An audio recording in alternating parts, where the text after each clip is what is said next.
Saudara, DPR meminta impor mobil India untuk Koperasi Desa Merah Putih ditunda, tapi sejumlah mobilnya nyatanya ini sudah tiba di tanah air dan tidak mungkin untuk tidak segera digunakan. Lalu pertanyaannya, bagaimana solusi untuk mengakhiri polemik impor mobil India ini? Kita akan ulas bersama dengan anggota Komisi 6 DPR dari fraksi Partai Demokrat, ada Bung Herman Hairon, kemudian ada Kepala Pusat Ekonomi Makro dan Keuangan Indef M. Rizal Taufikur Rahman, dan juga ada pakar otomotif ITB Yanes Pasaribu. Selamat pagi, Assalamualaikum Bapak-Bapak. Waalaikumsalam warahmatullahi pagi, Mbak. Iya, ini kita bahas soal mobil impor begitu ya, tapi bukan karena mau lebaran, tapi karena kebutuhan Koperasi Desa Merah Putih begitu. Saya ingin ke DPR dulu. Pak Herman, ini kalau dilihat kan ya, DPR bilang ditunda, kemudian tadi dari Kadin juga mengatakan agar dibatalkan saja. Nah, apa sebenarnya yang menyebabkan DPR dan juga Kadin ini sepakat ya sudahlah ditunda saja, dibatalkan saja? Apa sebenarnya yang menjadi alasan utamanya? Ya, pertama tentu saya juga ikut rapat ya dengan Agrinas Pangan Nusantara bahwa untuk komponen lain dibahas ya. Misalkan untuk pembangunan gerai dan gudang itu dibahas, bahkan anggarannya kami tahu 1,6 miliar. Kemudian untuk modal kerjanya 500 juta itu juga kami bahas. Namun untuk pemenuhan sarana lain yang dibicarakan dalam rapat itu nggak muncul untuk item apa dan alokasinya untuk apa. Oke, jadi dan untuk mobil ini tidak ada muncul item ini pada saat pembahasan rapat itu? Ada, bahwa salah satunya adalah untuk pengadaan sarana transportasi, tapi kan tidak disebutkan jenisnya apa dan untuk apa gitu. Dan tentu ini yang menyebabkan kami hari ini tidak pernah tahu bahwa ada rencana Agrinas Pangan Nusantara untuk melakukan impor terhadap mobil di India. Nah, satu hal yang tentu kami ingatkan bahwa mobil ini kan akan di-drop, akan dikirim ke desa-desa, ke pelosok-pelosok, ke wilayah-wilayah yang mungkin saja terpencil dan lain sebagainya. Nih, bagaimana kalau misalkan merek mobil yang tidak pernah familiar di Indonesia, kemudian ada di desa, ada di pelosok-pelosok yang keterjangkauan after sales service-nya tidak ada. Betul. Gitu. Memang murah. Nah, murah itu selaras tidak dengan kesiapan dan ketersediaan after sales service-nya. Sehingga ya percuma saja kalau murah hanya bisa digunakan dalam 1 tahun sudah tidak bisa digunakan. Ya lebih baik agak tinggi sedikit, kemudian bisa bermanfaat lebih panjang. Yang kedua, ya kalau impor kan seluruh instrumen APBN ini kan diharapkan untuk bisa meningkatkan pertumbuhan ekonomi. Nah, kalau kemudian serta-merta impor, ya tidak ada value-nya, tidak ada nilai tambah bagi pertumbuhan ekonomi nasional. Nah, pada sisi lain memang saya juga mendapatkan informasi kalau industri otomotif dalam negeri juga sedang lesu. Kami kan bahas juga dengan Kementerian Perdagangan berbagai komoditas, berbagai jenis perdagangan yang hari ini tertekan gitu ya dengan situasi ekonomi global yang tidak pasti. Nah, kalau kemudian konteksnya adalah untuk bisa meningkatkan perekonomian nasional, semestinya kan kita berorientasi kepada nasional. Tidak perlu homogen, tidak perlu sama. Apa yang diberikan kepada Koperasi Desa Merah Putih itu tidak perlu sama. Seperti halnya menyamaratakan seluruh gudang-gudang dan gerainya disamakan gitu.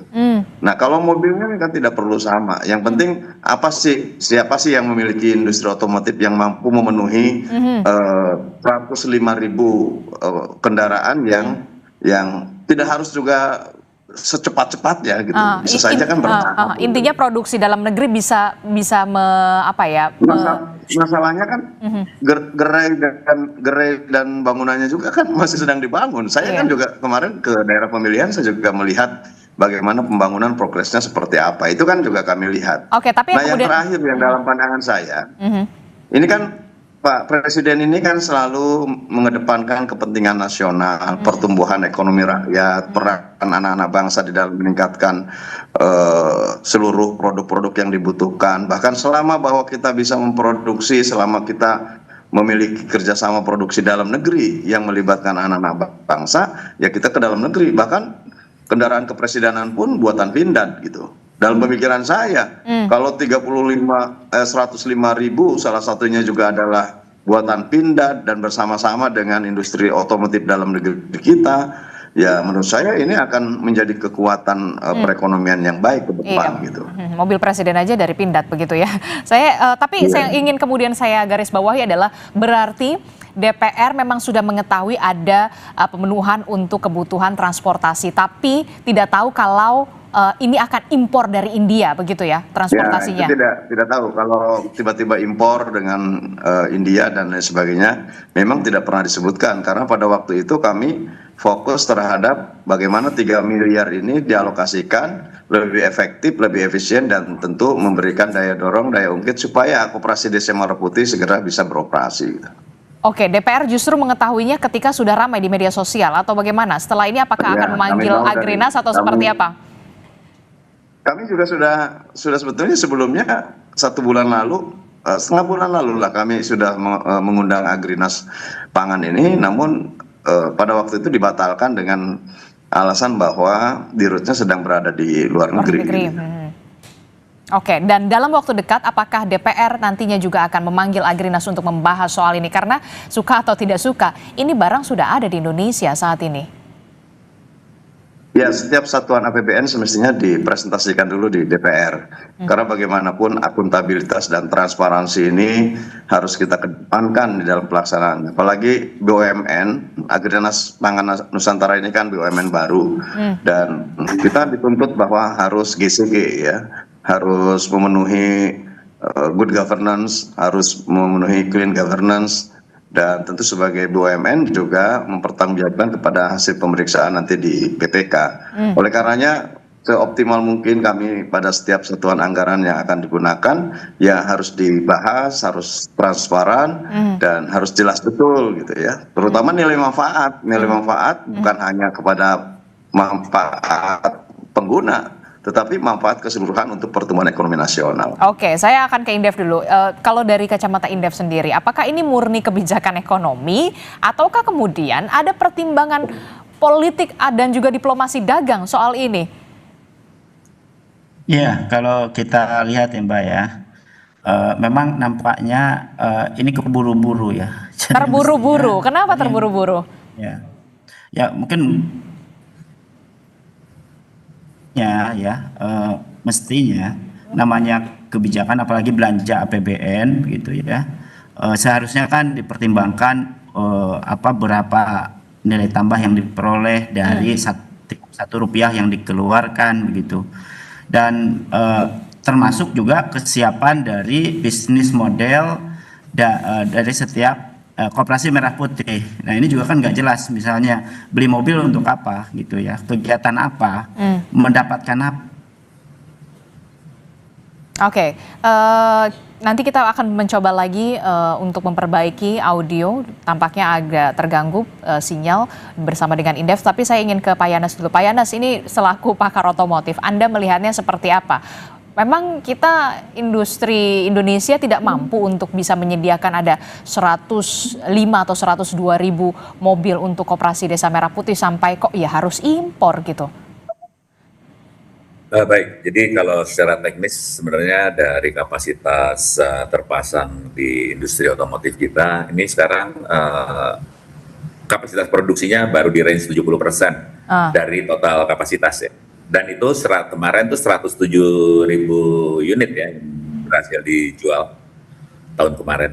Artinya kapasitasnya memungkinkan, kemudian supply chain-nya juga, industri komponen lokalnya juga siap mendukung. Artinya nggak ada alasan sebetulnya kalau dikoordinasikan dengan Gaikindo ini tidak bisa dibikin sebuah orkestrasi untuk produksi bersama di Indonesia. Gitu.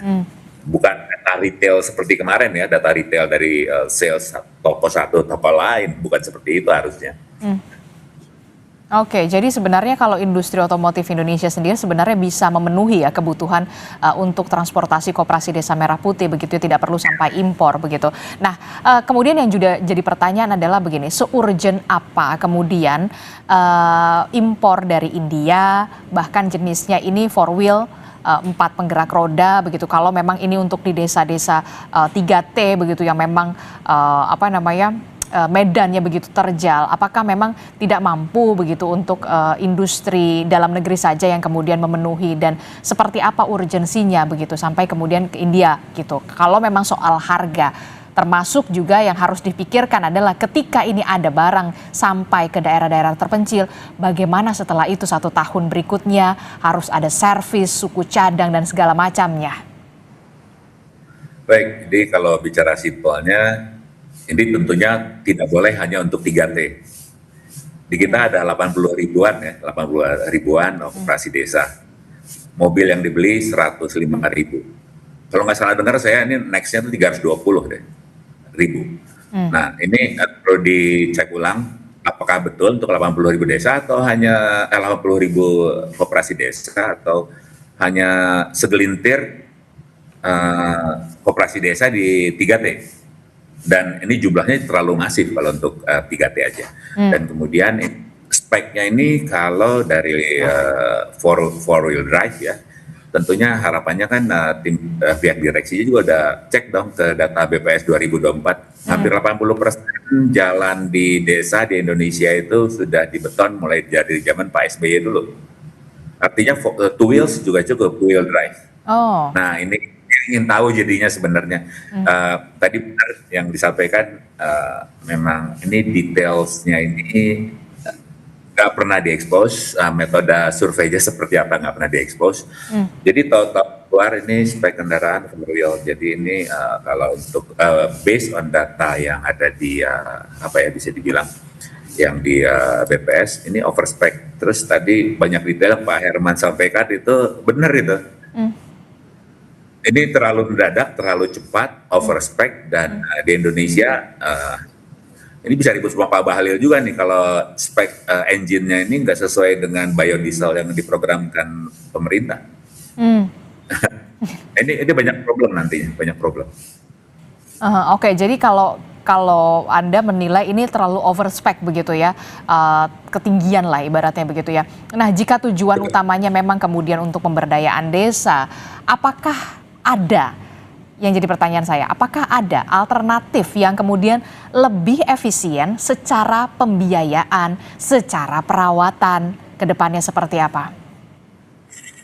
Jadi kan kalau kita lihat ini keputusan ini ya benar-benar purely keputusan bisnis korporasi aja nih.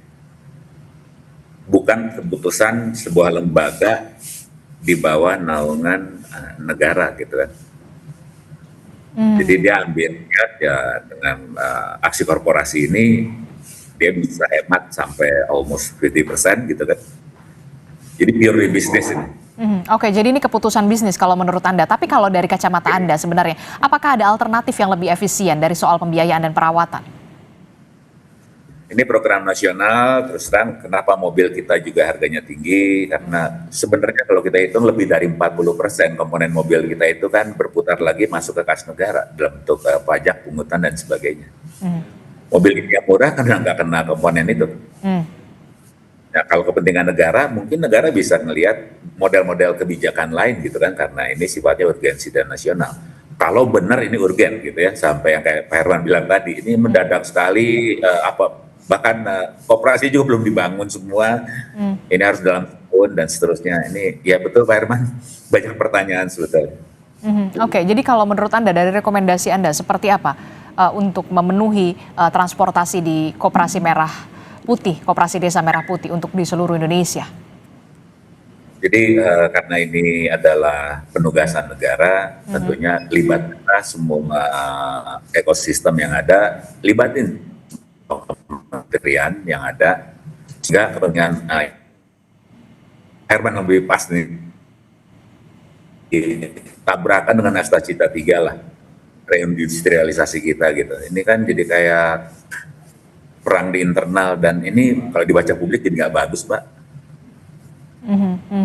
Begitu, Mbak. Oke, jadi ini harusnya melibatkan ekosistem yang ada begitu ya sebelum pengambilan keputusan. Kalau sekarang sudah ada barangnya di Indonesia, lalu terus diapakan? Itu yang kemudian jadi pertanyaan kita begitu. Saya ke Indef dulu. Terkait dengan tadi Anda mengatakan ini terlalu terburu-buru. Jadi sebenarnya apa yang menjadi diburu-buru? Toh ya Koperasi Desa Merah Putihnya juga belum terlalu banyak begitu ya, maksudnya untuk bisa secara serentak. Apa menurut Anda, apakah ini soal memang pemikiran bisnis saja semata, atau kemudian ada soal ekonomi atau soal diplomasi yang Anda lihat kalau dari Indef sendiri? Iya, biasanya kan kalau bicara perdagangan lintas negara tidak hanya aspek ekonomi, tapi juga memang diplomasi perdagangan gitu ya. Dan tentu ini menjadi adalah kalau misalnya mengimpor terutama otomotif di tengah kelesuan pasar otomotif gitu ya tahun lalu, meskipun sekarang cenderung naik tetapi itu juga kecil gitu ya. Justru seharusnya ya BUMN ini juga mengintegrasikan dengan Astacita. Tadi disampaikan Astacita ketiga itu hilirisasi gitu ya. Kemudian juga nilai tambah domestik gitu. Kalau impor seperti ini apa yang diperoleh dari untuk negara? Gitu. Sehingga ini justru akan menjadi polemik dan dilematis ke depannya. Jadi kos lagi. Bahkan dananya kan pinjam dari Himbara ya. Dan pemerintah kredit kan per tahun selama 6 tahun gitu. Dan apa yang akan terjadi? Maka ini kan jadi beban fiskal lagi nanti ke depannya. Justru seharusnya atau sebaiknya atau idealnya justru mengintegrasikan dengan tip yang ada saat ini. Bahkan saya kira industri otomotif yang ada saat ini sudah bisa menyesuaikan dengan topografi, kondisi jalan dan lain sebagainya, teknis gitu ya.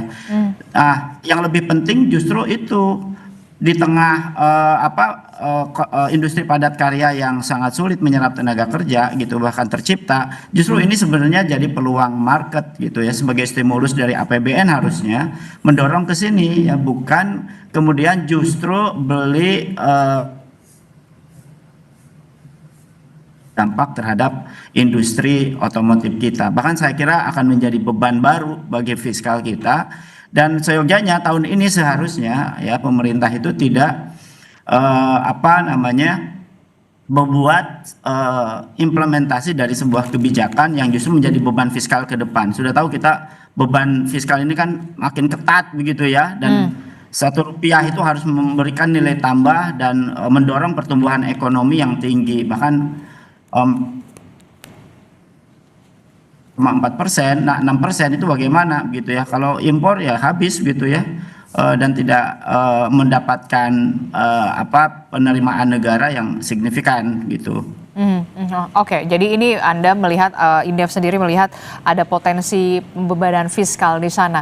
Nah, tapi kalau kita lihat begini kan, ini kan sudah ada impresnya ya, instruksi Presiden nomor 17 tahun 2025 tentang percepatan pembangunan fisik gerai, kemudian ada pergudangan dan kelengkapan koperasi desa atau kelurahan Merah Putih begitu ya. Nah, kalau Anda melihat dari Indef sendiri, kalau ini nantinya ditunda ataupun kemudian dibatalkan, ditunda seperti apa yang dikatakan oleh DPR begitu, atau dibatalkan sekalian begitu, siapa yang harus menanggung risikonya, dan nanti win-win solutionnya kalau dari Indef sendiri seperti apa ini?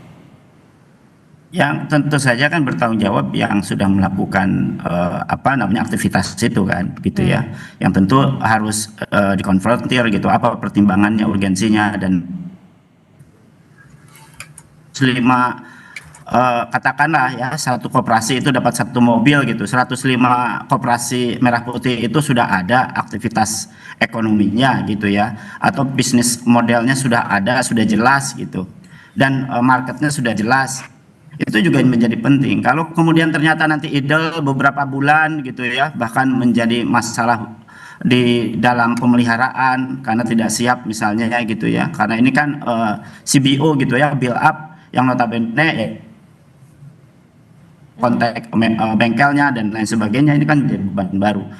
Dan ini betul-betul harus dicek gitu ke lapangan, apakah yang dia mandatorikan itu, yang PP 17 tadi itu sudah sampai mana gitu pembangunannya.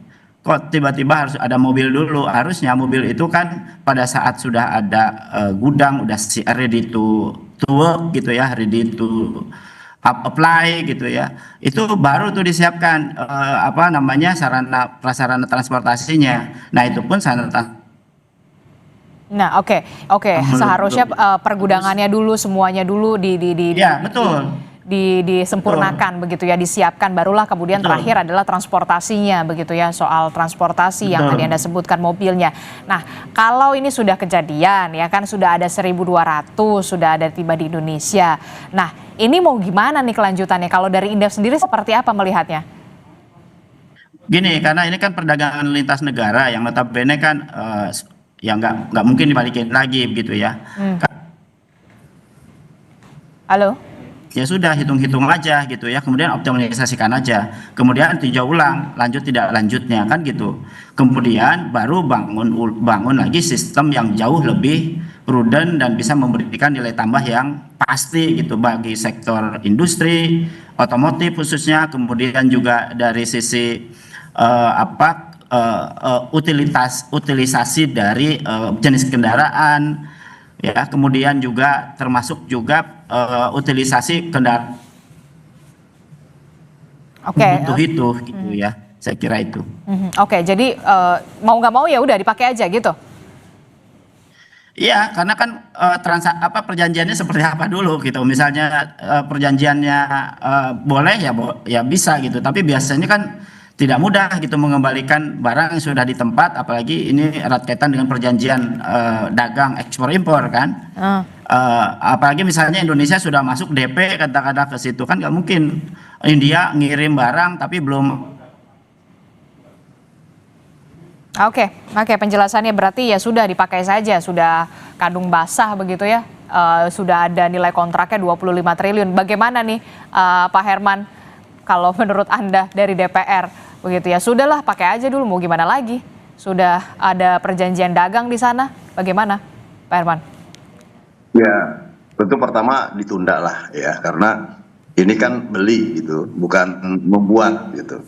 Dan saya kira sudah disampaikan oleh Pak Dasko, menunda dulu sampai Presiden nanti tiba di tanah air dan mengambil keputusan penting yang saya sendiri tidak tahu nanti keputusannya apa. Yang kedua, ya, kalau skala urgensi sebetulnya skala urgensi bukan mobil. Skala urgensi itu adalah Koperasi Desa Merah Putih segera ada kantornya, ada kegiatan usahanya, dan itu bisa berlangsung. Kalau persoalan mobil di desa-desa itu banyak, pickup yang bisa disewa sementara untuk transportasi kan banyak gitu ya. Bukan skala urgensi menurut saya kalau kendaraan, itu gaya-gayaan aja lah gitu ya. Dan yang penting sebetulnya apa yang diharapkan oleh Presiden bahwa Koperasi Desa Merah Putih menjadi sarana untuk bertransaksi di desa, bisa lebih murah komoditas-komoditas pangan, hasil para petani bisa diserap, kemudian bisa memberikan dukungan terhadap operasional dan kebutuhan berbagai komoditas yang saat ini dibutuhkan oleh makan gizi gratis misalkan, itu yang lebih penting gitu dibandingkan dengan harus ada pengadaan-pengadaan tertentu, kan juga tidak harus serentak dan homogen gitu, itu bisa secara parsial sambil jalan. Toh juga di dapil saya misalkan, saya juga meninjau pembangunan Koperasi Desa Merah Putih, itu masih belum selesai juga, masih berjalan, dan saya tanya bisnis apa baru sedang diurus, legalitasnya masih sedang diurus.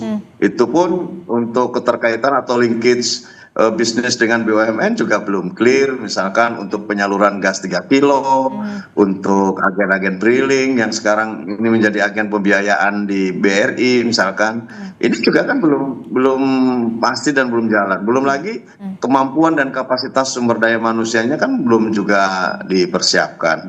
Saya kira bisa dengan percepatan keluarnya Perpres untuk percepatan perwujudan Koperasi Desa Merah Putih bukan percepatan untuk pengadaan kendaraan menurut saya, percepatan untuk segera Koperasi Desa Merah Putih ini bisa berjalan sesuai keinginan Presiden bahwa bisa menjadi institusi atau tangan-tangan negara yang bisa memberikan dampak positif terhadap masyarakat. Saya kira itu yang penting. Gitu.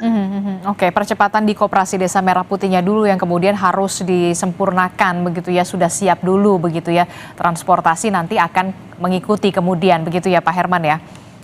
Ya memang kan antar desa, Koperasi Desa Merah Putih ada di semua desa. Jadi ya antar desa itu juga berhimpitan kok gitu, berdekatan. Kecuali di wilayah-wilayah remote yang antar desanya jauh.